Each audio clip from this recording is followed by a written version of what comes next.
Proverbe 29.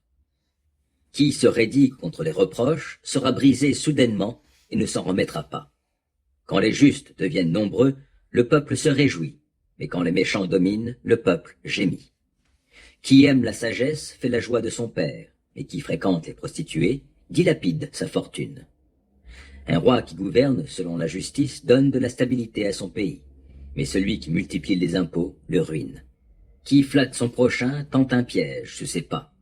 Le méchant est pris au piège de son propre péché, alors que les gens droits exultent et se réjouissent.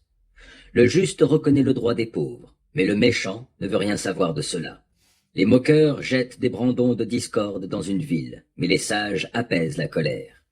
Si un homme sage entre en procès avec un sot, celui-ci ne sait que se fâcher ou ricaner, et l'on n'en finit pas. Les meurtriers haïssent l'homme intègre, mais les gens droits cherchent à préserver sa vie. L'insensé donne libre cours à toutes ses passions, mais le sage les retient et les calme. Quand un souverain prête attention aux mensonges, tous ses ministres se pervertissent. Le pauvre et l'oppresseur ont ceci en commun. C'est de l'Éternel que les yeux de l'un et de l'autre reçoivent la lumière.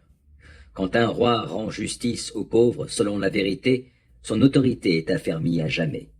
Les coups de bâton et les réprimandes produisent la sagesse, mais un enfant livré à lui-même fera la honte de sa mère. Quand les méchants se multiplient, les transgressions abondent, mais les justes seront témoins de leur chute. Corrige ton enfant, et tu seras tranquille à son sujet. Il fera les délices de ton cœur.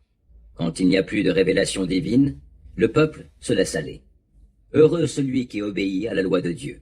Ce n'est pas avec des paroles que l'on corrige un serviteur. Si même il comprend ce qu'on lui dit, il n'en tiendra pas compte. As-tu déjà vu un homme qui parle sans réfléchir? Il y a plus à espérer d'un insensé que de lui. Si l'on dorlote un serviteur dès son jeune âge, on finit par en faire un mollasson. L'homme prompt à la colère provoque des querelles, qui s'emportent facilement commet beaucoup de fautes. L'orgueil de l'homme le mène à l'humiliation, mais la modestie obtient les honneurs. Qui se rend complice d'un voleur se hait lui-même. Il entend la malédiction appelée contre ceux qui tairaient le nom du coupable, mais il ne le dénonce pas. La peur que vous avez des hommes tend un piège sous vos pas, mais l'Éternel protège celui qui se confie en lui. Nombreux sont ceux qui recherchent la faveur du chef, mais c'est l'Éternel qui fait droit à chacun.